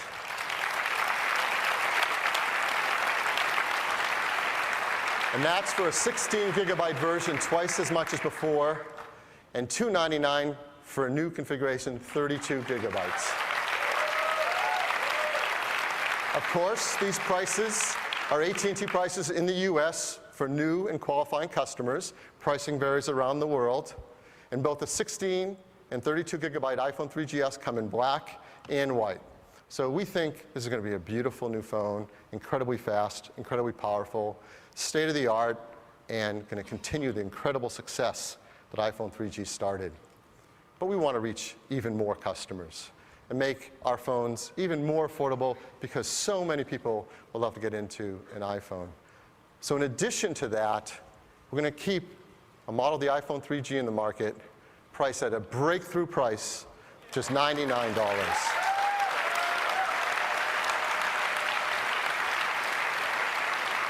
And that's for an 8 gigabyte version. I mean, think about it. A high-end smartphone, state-of-the-art, the phone that changed everything, and people can get into it at a price that really there's never been a good smartphone yet at this price point. We really hope this opens the market up even more. And that starts today. The new iPhone 3G at $99 because the product's in the market and we can move that now. So what does the lineup look like? Here's the lineup. iPhone 3G at $99 for 8 gigabytes. 3GS, $199 for 16, $299 for 32. So when does the iPhone 3GS become available? Very soon, just a week and a half, June 19th. That'll be in the United States, Canada, France, Germany, Italy, Spain, Switzerland, the United Kingdom. Just a week later, we'll take it to 6 more countries. And then a week or two later, we'll start the rollout throughout July through 28 more countries. And as we get into August, yes, cheer for your favorite country. As we get into August, even more countries. So very quickly, we're going to bring it across the over 80 countries that the iPhone is now available in and growing. We're really excited about the launch of this new iPhone 3GS. We think customers are going to be blown away with all that it does. In fact, we're so excited, we also, like last year, created a new ad. So I'd like to show you that ad now.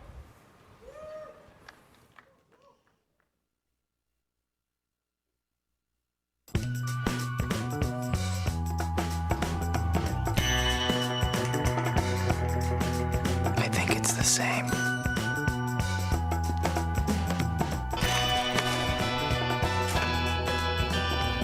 Introducing the next iPhone. It's the iPhone you love. Now with video. Just one of the amazing new features on the iPhone 3GS, the fastest, most powerful iPhone yet.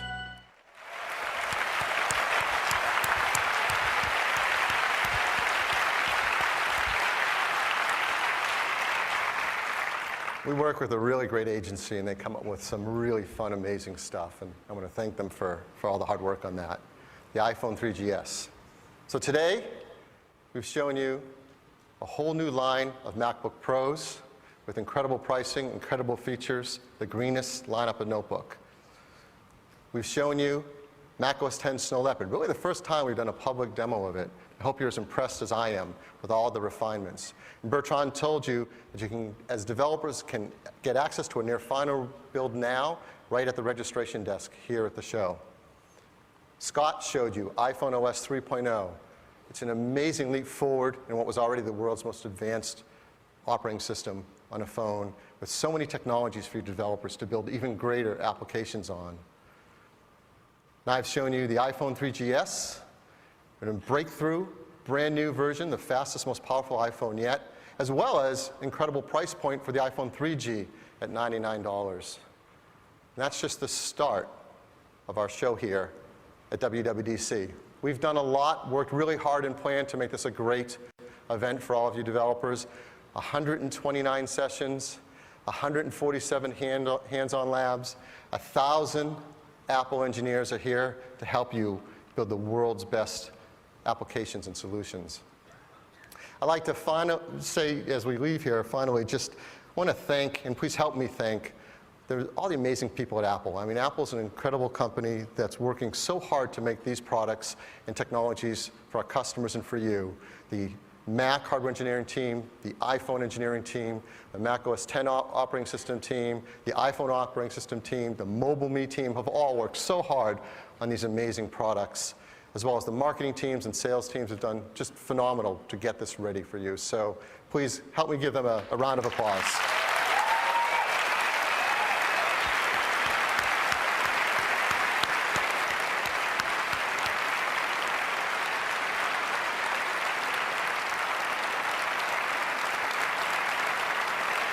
So thank you. Enjoy the rest of your week at WWDC and keep making great applications. Thank you.